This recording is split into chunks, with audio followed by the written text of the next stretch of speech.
ഒരു സാധാരണ ഓർക്കസ്ട്രയിൽ ഇപ്പോൾ നാട്ടിൻപുറത്തൊക്കെ ഉള്ളൊരു അല്ലെങ്കിൽ സിറ്റിയിലൊക്കെ തന്നെയുള്ള ഒരു ഗാനമേള ട്രൂപ്പിലൊക്കെ പാടുന്ന ആളിപ്പം ദാസേട്ടൻ്റെ പാട്ടായിരുന്നാലും ചിത്രേച്ചിയുടെ പാട്ടായിരുന്നാലും അത് കേട്ടിട്ട് അതേപോലെ അതേ ആ മോഡുലേഷൻസും ഈവൻ വോയിസ് പാറ്റേൺ വരെ അങ്ങനെ തന്നെ ഇമിറ്റേറ്റ് ചെയ്യണം ശ്രദ്ധിക്കാറുണ്ട്.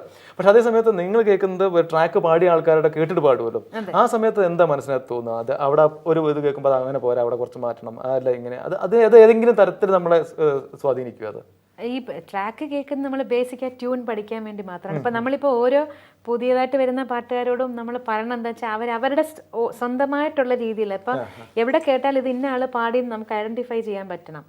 ഇപ്പൊ സുശീലമ്മ ജാനകിയമ്മ അവരുടെയൊക്കെ പാട്ട് എവിടെ കേട്ടാലും നമ്മളിത് അവർ പാടി നമുക്കൊരു സംശയമില്ല. ഇപ്പൊ പല പല ക്യാരക്ടേഴ്സിന് പാടിയിട്ടുണ്ടെങ്കിലും നമുക്കിത് അവരാണ് പാടിയെന്നുള്ള അറിയാം. പക്ഷെ അവരുടേതായിട്ടുള്ള ഐഡന്റിറ്റി അത് എല്ലാവർക്കും വേണം.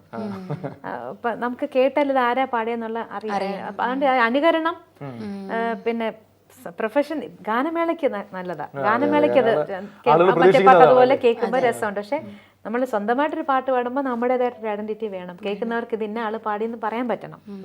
അപ്പൊ അതുകൊണ്ട് ഇപ്പൊ ട്രാക്ക് പാടുന്ന കേട്ട് പാടിയാലും അതങ്ങനെ ഇമിറ്റേറ്റ് ചെയ്യുക എന്നുള്ളതല്ല, അത് നമ്മുടെ രീതിയിൽ പാടാം. അതല്ല ഞാൻ ചോദിക്കുന്നത്, ഏതെങ്കിലും തരത്തിൽ ഇപ്പൊ പേര് പറയണ്ട, എന്നാലും ഇന്ന ആളെ എനിക്ക് ട്രാക്ക് പാടിയാൽ മതി എന്ന് എപ്പോഴും പറയാറുണ്ട്. അങ്ങനെ പറഞ്ഞിട്ടില്ല. എനിക്ക് ട്രാക്ക് പാടിക്കൊണ്ടുവന്നുള്ള എനിക്ക് വളരെ വളരെ ഇഷ്ടപ്പെട്ട് ഞാനൊരു എഴുത്തയച്ച ഒരാളുണ്ട്. ഒരു കൺഗ്രാറ്റുലേഷൻസ് കാർഡ് മിനി. അത് ശരി. മിനി പണ്ട് എനിക്ക്, പക്ഷെ അത് ഫിലിമിനല്ല, മിനി ഫിലിമിൽ പാടുന്നതിന് മുമ്പ് ഒരു കാസറ്റിലൊരു പാട്ട് വളരെ പ്രശസ്തമാണ്. അമ്മമാർക്കെല്ലാം ഒരമ്മകടുണ്ട് ഒരു കാസറ്റിലത്തെ പാട്ട്. അതിലൊരു 4 പാട്ട് ഞാൻ പാടുന്ന 4 പാട്ടും മിനിയാണ്. എനിക്ക് ആ പാട്ട് കേട്ട് ഭയങ്കരമായിട്ട് അങ്ങ് ഇഷ്ടമായി. ഞാൻ ചോദിച്ചു ഇത് ആരെ പാടിയാന്ന് ചോദിച്ചിട്ട്, അപ്പൊ എനിക്ക് അഡ്രസ്സ് അവരുടെ ഓർക്കസ്ട്രയുടെ ഓഫീസിലേക്ക് ഞാനൊരു കാർഡ് അയച്ചിരുന്നു. എനിക്ക് വളരെ ഇഷ്ടമായി. മിനി ഫിലിമിൽ പാടി വലിയ ഇതാക്കിയായില്ലേ. പാട്ടിൽ ഏറ്റവും ചേച്ചിക്ക് ഇഷ്ടമുള്ളത് ഏതായിരിക്കും? എനിക്ക് ഒരുപാട് പാട്ടുകൾ ഞാൻ പാടിയിട്ടുണ്ട്.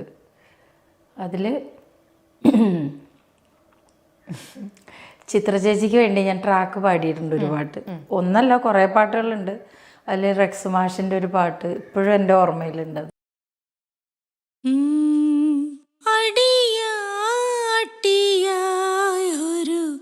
പെൺകുട്ടി കർത്താവിൻ ഗേഹത്തിൽ വ്രതമിരുന്നു, അവളുടെ ഹൃദയം ഹെർമോൻ മലയിലെ മഞ്ഞിൻ്റെ തൂവെണ്മ അണിഞ്ഞിരുന്നു. അടിയാട്ടിയായ ഒരു പെൺകുട്ടി. അങ്ങനെ ഒരു പാട്ട് ഭയങ്കര ഇഷ്ടമാണ് എനിക്ക് ആ പാട്ട്.